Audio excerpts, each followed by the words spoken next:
Hello, everyone. This is Coach Wade, and today we're on the website of Credit Info Center, and we're going to read an article entitled "Seemingly Innocent Ways You Can Lower Your Credit Score."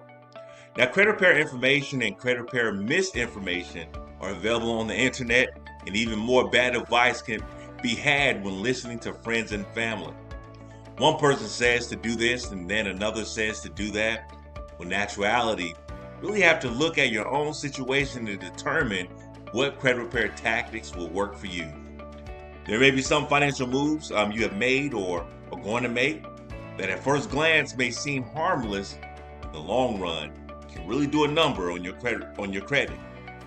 You might not realize the significant fallout to the following seemingly insignificant financial moves until it's too late.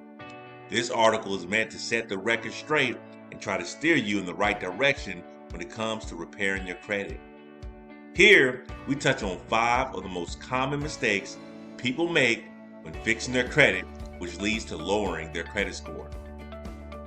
Keeping a zero balance. I know we beat it into your head that you should be paying off your debts, but paying off a credit card completely every month does not help your credit score. It doesn't hurt it either. When you pay off your credit card and have a zero balance on this line of credit, it does not factor into your credit utilization ratio. The ratio is a percentage of your credit limit that is being used to factor into 30% of your credit score. Here is how to calculate your credit utilization ratio. 1.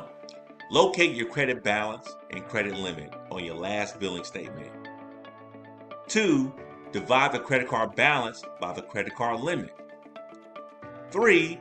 Multiply that number by 100. The lower this number, the better. Leaving a small balance on your credit card each month will help to increase your credit score. Oddly, your credit score can actually drop when you bring your card balance down to 0. Go figure. Keeping a high balance. Now, on the other side of the spectrum, having high balances on your credit card is not good for your score either. As we mentioned earlier, amount you owe on your accounts determines about 30% of your credit score. Lenders consider those who use a low percentage of their credit, say around 35% or less, to be a low credit risk. And being a low credit risk means getting lower interest rates on your loans. Spending 80 to 90% of your available credit limit will negatively affect your credit score. As we saw in the calculations above, having a high credit card balance will equate to having higher credit utilization ratio, which will lower your credit score. The moral of the story, keep your balances low, but not at 0. Negotiate a lower annual percentage rate.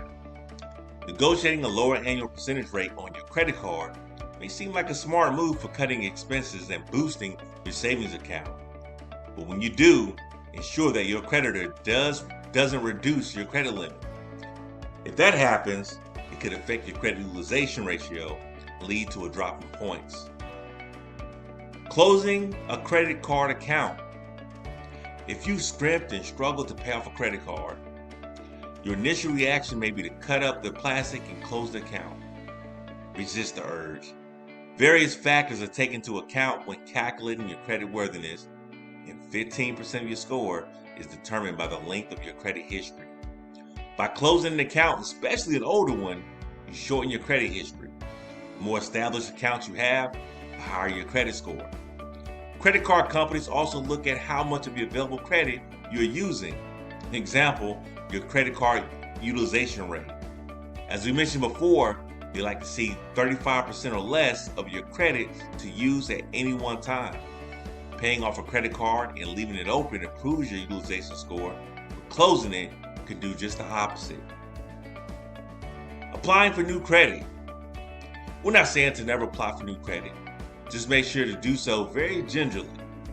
Every time you apply for a new credit card, car loan, or cell phone plan, someone is going to pull your credit. This credit inquiry constitutes a hard inquiry, which is likely to ding your credit score. So if you are looking for a good interest rate, which means you are rate shopping, make sure every lender you visit is not pulling your credit first. Make your financial decision before having your credit pulled by the lender so that way there will be only one hard inquiry on your credit report.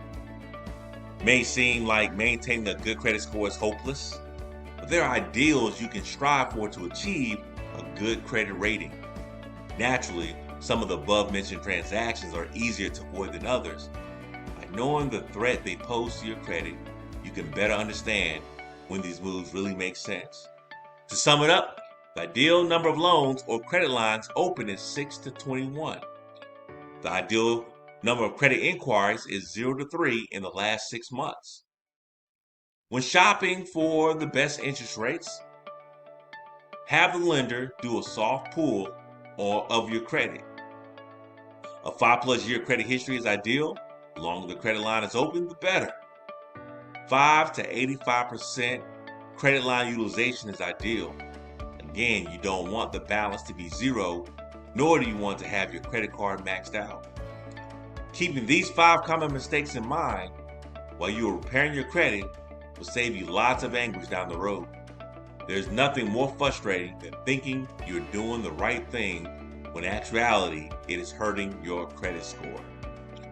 That right there is going to conclude this article entitled Seemingly Innocent Ways You Can Lower Your Credit Score. Again, I will put a link in the description field of the video to bring you directly to this article. To meet again, you guys have a great day.